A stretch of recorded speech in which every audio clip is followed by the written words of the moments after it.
Perhatikan, fokus. Saat semua orang mengatakan mustahil kamu punya keturunan, gak mungkin terjadi ini pada kamu, sudah gak bisa ini, maka ajaran Quran menyampaikan kepada kita, saat semua makhluk sudah mengatakan ini mustahil, maka tinggalkan semua perkataan makhluk. Mohonlah kepada Allah Sang Khalik yang tidak punya batas dalam kuasanya. Jadi kalau Anda sedang mengalami peristiwa dalam kehidupan dunia, kemudian semua orang mengatakan itu mustahil, tidak mungkin, tidak bisa, itu tanda dari Allah Subhanahu wa taala yang pertama, agar meninggalkan semua pendapat manusia dan langsung bermohon kepada Allah Subhanahu wa taala. Ini rumusnya. Baik. Bagaimana cara bermohonnya? Satu, cari satu tempat yang sekiranya bisa lebih mendekatkan diri Anda dengan Allah Subhanahu wa taala.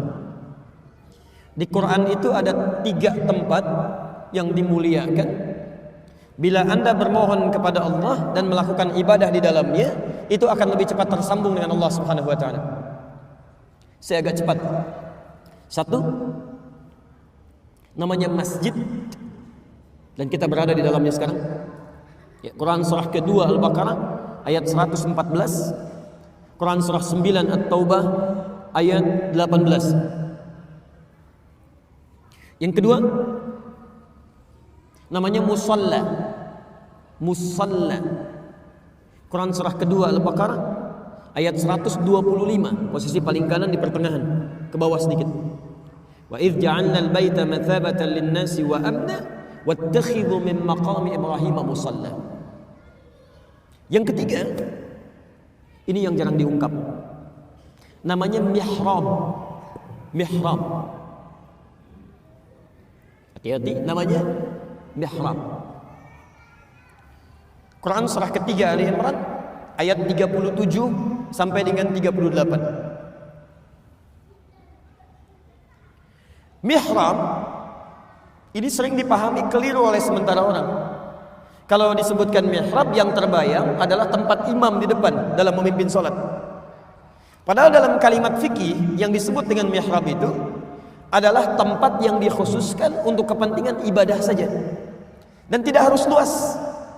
Ya, walaupun rumah Anda cuma petakan misalnya, ya, misal saya pernah mengontrak cuman petakan Pak, tapi kita sediakan satu bentangan selebar sajadah yang kita jadikan mihrab di situ. Jadi hanya untuk ibadah saja. Ya, salatnya di situ, baca Al-Qur'annya di situ, zikirnya di situ, dan tidak harus dicampuri dengan kegiatan-kegiatan dunia yang lain. Jadi kalau mau makan, jangan makan di situ. Kalau mau baca Quran, jangan baca di situ. Anda lihat handphone, keluar dari situ. Itu mihrab.